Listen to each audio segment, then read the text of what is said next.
Hello everyone, welcome to Anime No Me, and thank you for joining us for another One Piece video. Roanoa Zoro is one of the strongest swordsmen currently in the world of One Piece, and is probably the closest to being able to obtain and take the title of greatest swordsman in the world. Although his goal might still be a little far away because he may not have enough strength yet to defeat Mihawk. But one of the things that may really contribute to Zoro's power is that unlike other swordsmen, Zoro has quite a unique sword style, using 3 swords to defeat his enemies. And this is due to an event that happened in his past, making him want to train and improve his 3 swords technique called Santoryu. So in today's video, we're going to talk about the 3 sword style used exclusively by Zoro, why he uses this fighting style, and how powerful this style is in Zoro's hands. But before we dive into the video, if you're new to the channel or even if you've watched a bunch of our videos, we'd be absolutely honored if you'd leave us a like and even subscribe and maybe leave us a comment letting us know what you thought of the video. It really helps us out, especially with that old YouTube algorithm, and it continues to motivate us to make more content. If you'd like to help out the channel in a bigger way, consider sharing this video or another one of your favorites with a friend. But without further ado, let's get into the video. So my friends, Zoro is an incredibly strong swordsman and has been so since he was a child,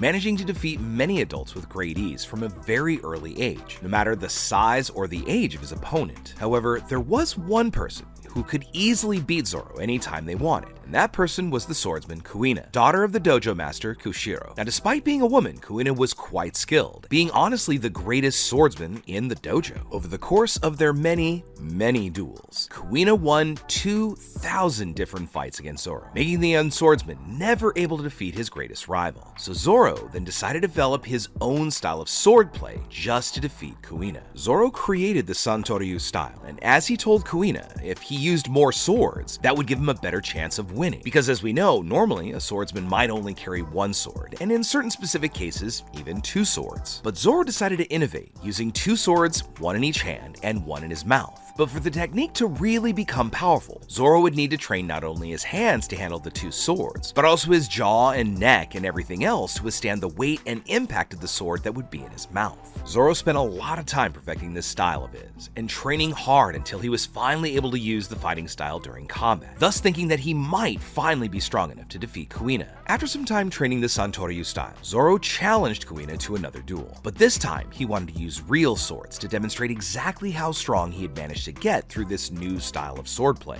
And although he had improved tremendously since their first match, Zoro still ended up losing to Kuina. And Zoro was completely frustrated when he realized that even using more swords and further strengthening his body and mastering even more sword techniques, he still wasn't able to defeat her. Crying while lamenting his weakness to Kuina, Zoro revealed his true goals by which he wanted to get stronger. Zoro told his rival that he wanted to become the greatest swordsman in the world, being recognized worldwide as the most powerful master of swords that ever existed. Hearing this, Kuina also tells Zoro about her dream, saying that she had the very same dream of becoming greatest swordsman in the world, but she knew that she might not ever be able to achieve it. Her father had told her that girls could never be true sword masters, and that their fighting potential would diminish as their body grew and matured. Hearing Kuina being willing to give up the dream of becoming the greatest swordsman in the world just for being a woman, well, Zoro was completely irritated with her, and he tells her that even though she's a woman, Kuina is incredibly powerful and skilled, so she could not give up on her goal. Right there and then, promising her that he would defeat her, and those words spurred Kuina on, making a promise that haunts Zoro to this very day, where Kuina and Zoro promised each other that one of them would become the greatest swordsman in the world.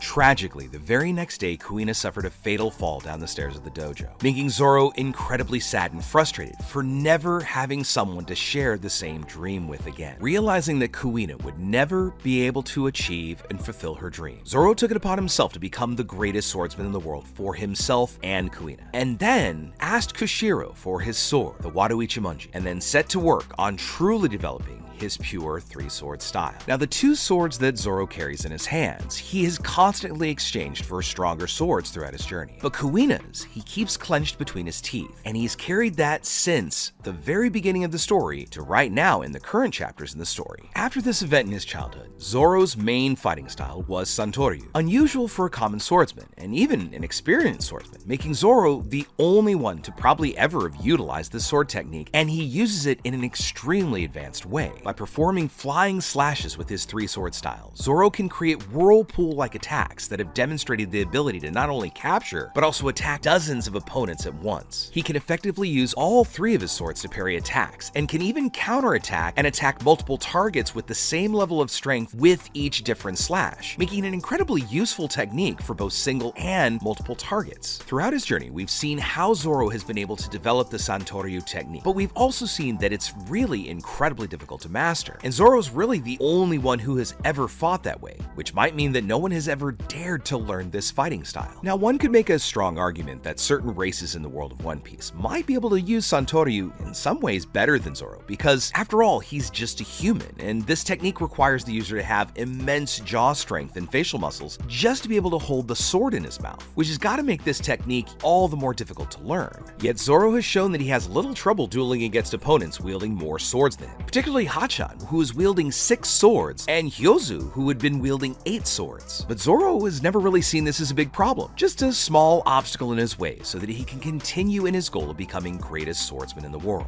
So throughout using all of these little obstacles and little challenges to further develop his technique, the biggest obstacle to achieving his goal is of course Hawkeye Mihawk, who uses the great sword called Yoru. He saw that during his first encounter with Mihawk, even though Zoro had 3 swords, he still wasn't able to touch the greatest swordsman in the world, who had simply used a small dagger. This shattered Zoro's ideology, in which using more swords would make it possible for him to become more powerful. It's really completely wrong, and in that practice, it doesn't work in the same way. So over time, Zoro grew mentally, realizing that he doesn't need more swords, but more strength and more skill to be able to face extremely powerful enemies just like Mihawk. At the present time, Zoro's now looking to get still more strength, and also get better swords to get closer and closer to the same level of strength as Mihawk, thus making it possible for him to be able to face the greatest swordsman in the future and win. We can also see that even though it's from a childish idea that having more swords would mean being stronger, Zoro still sticks to this technique of 3 swords, demonstrating that he has managed to improve more and more and has a really deep tenacity to keep his mind set to whatever he's put it to. Now, of course, throughout the story, we've seen Zoro use single and 2 sword techniques, and he's been shown to be extremely skilled and very powerful. I mean, he was able to defeat very powerful pirates just using 1 or 2 swords and not really pulling out all the stops because he maybe didn't need to. Another question is that because Zoro has focused so much on the 3 sword style, one has to wonder if his 1 and 2 sword techniques are really as strong as his 3 sword style. Because when he puts that 3 sword style into effect, he shows not only surprising power, but that's where he shows his greatest achievements. As we saw during the Wano arc, Zoro was able to slice through Kaido's tough body, leaving a large scar on his chest. And this is one of the most powerful creatures in the One Piece world. And this is a feat that no one other than a Yonko could do. I mean, it was just Kozuki Oden and maybe a few others who had ever been able to mark Kaido's body. And this demonstrates that Zoro really is currently extremely powerful, even more so when he uses his 3 sword style. So as we can see, although Zoro still may have a bit more potential to evolve with his 3 sword techniques, he may be able to serve as an inspiration for new pirates or even experienced fighters who are interested in his style. One thing is for certain, this technique has been gradually recognized around the One Piece world because of what Zoro's been able to do, which is all the time building more and more fame to be considered one of the most powerful swordsmen because of the fact that he's developed this unique sword style. So the Santoryu style has still great potential yet to be explored, and we are looking forward to seeing how it develops and finally becomes that masterful technique that Zoro wants, so that he can finally defeat Mihawk and obtain his title of greatest swordsman in the world. So with all that said, my friends, we'd now love to know what you think about it. When do you think we might get to see this final showdown between Mihawk and Zoro? And what else do you think Zoro needs to add to his toolkit to be able to take on somebody like Mihawk? Do you think it's more practice? I mean, we know that he just learned that he had Conqueror's Haki and has that very temperamental Enma to kinda still tame a bit. But when do you think we get to see Zoro at his peak? And finally, how do you think the fight will go down between Zoro and Mihawk? A lot of people in the community have talked about Zoro finally making a black blade, whether it be the Wado Ichimonji or Enma, or even perhaps getting a Sandai Kitetsu or the other Kitetsus that are still out there and yet to be discovered. What do you think will happen in that final exchange? On the channel, we've talked about an idea that it would be really fitting and full circle that when Zoro finally defeats Mihawk, that he would cut and break Yoru just like Yoru had done to his swords when Zoro first met Mihawk. But what do you think of it? Let us know what you think about that and all of the other things in the comments below. So as we wrap up our video today, we'd like to thank all of you so much for watching, especially those of you who've made it here to the very end. Be sure you comment on any themes or ideas that you'd like to see in future videos. And also, since you made it this far, make sure you give us a like and hit that red subscribe button before you head out to take on the rest of your day. Hope to see you all in our next video. Let's keep sailing this giant sea together. Take care.